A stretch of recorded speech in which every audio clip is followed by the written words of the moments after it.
80% of the world today lives within 50 miles of the coastline.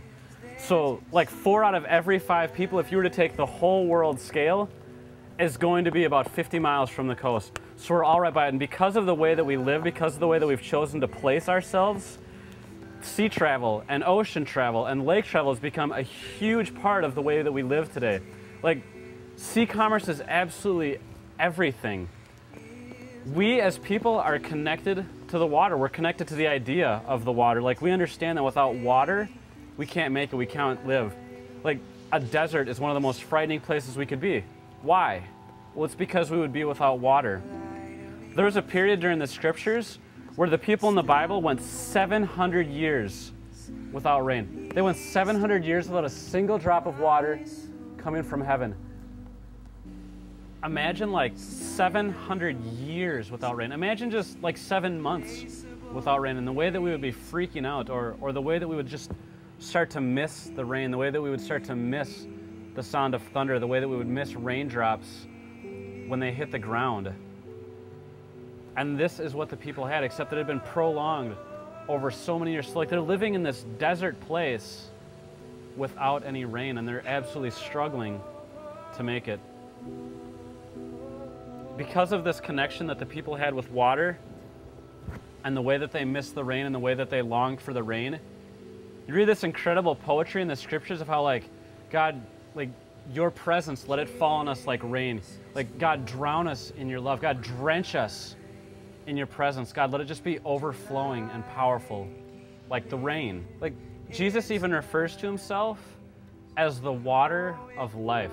So it's no surprise with all this water running around the scriptures and this idea of water and how people are connected to water.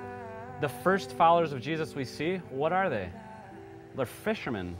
But not fishermen in the context that we usually think about it, but these were fishermen who were accustomed to working all night long. So like their work day would begin during the night, and then they'd have to work all night long. It was grueling, hard, disgusting labor at times. Like, it was constantly just a struggle. So they're working all night long just to catch enough fish to feed their family.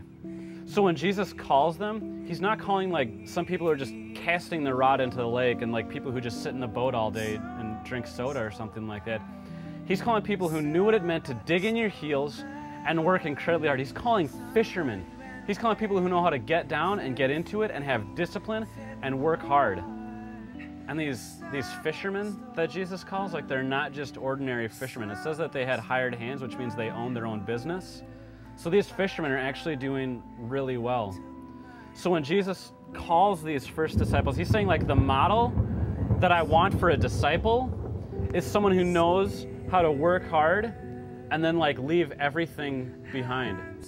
And these fishermen that Jesus called, like, it says they had hired hands, which means that they probably owned businesses.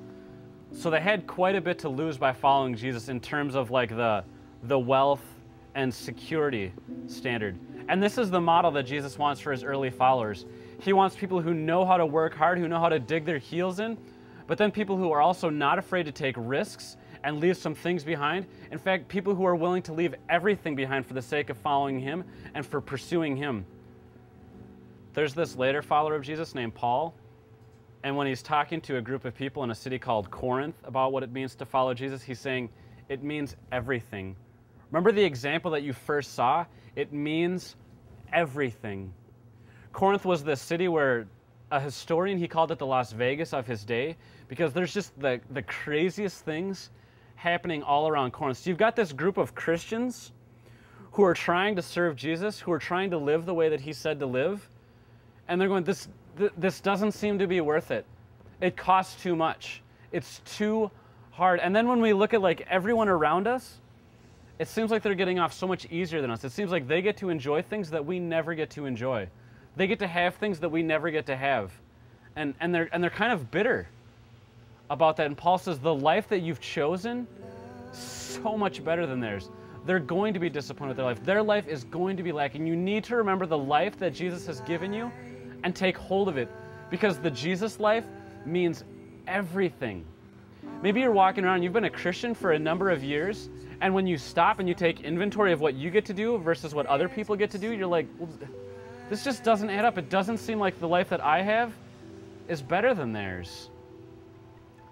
But Jesus isn't, like, he's not saying, well, you compare your life to them and then you see if your life is better, and then if it weighs out, then go ahead and be a Christian.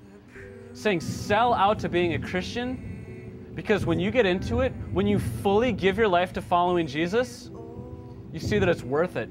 You see that nothing in the world is more worth it. And all these things that you were desiring at one point, all these things you're like, it would be so nice to be there. You begin to see them for what they are, that they're corruption, that they're sadness, that they're a life that's second best, and they're at best one step short of something that's going to make you whole and bring you satisfaction and going to make you be the type of person you're secretly and desperately and always longing to be. So the basic idea that the Christians are asking, that they're having a problem with when they're talking to Paul, is they're saying, like, if our God is so good, then why do their lives look better than ours? Why is it that they seem happy and more content, and like we're just struggling to make it? And Paul, when he writes them back, he talks about all the hardships and everything that he's endured by being a follower of Jesus. But then he says, through all these things, through holding fast, through staying committed and believing in Jesus in everything, I've learned forgiveness and compassion. Like, I've discovered wisdom, and I've discovered joy, and I've discovered how to have love in every situation, so that no matter where I am, I'm fully alive. So I don't ever look at them and go, what do they have that I don't?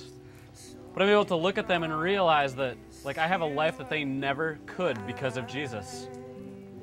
Paul, when he looks at these two types of life, he says, there are some people who live for things that will not last, but me, because of Jesus, I've built my life around the types of things that will never pass away. I've built my life around eternity. And this is what God is committed to doing in us. He's committed to transforming us and the reality of Him, not ignoring the situations that we're in, not ignoring the places that we are, but using them to bring out who we're fully supposed to be, to bring out our lives in Jesus Christ. There's an expression that goes, God loves you just as you are, but He loves you too much to let you stay that way.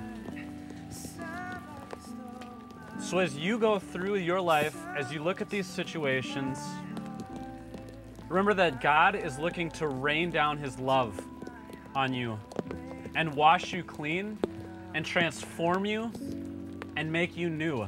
Not outside of the situations that you're in, but through the situations that you're in, because God knows where you are.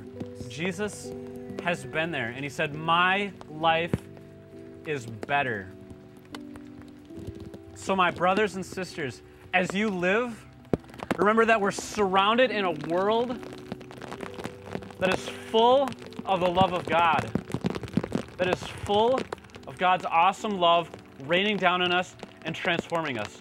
So whatever situation you are in, you will remember that God is redeeming you and bringing it to full completion.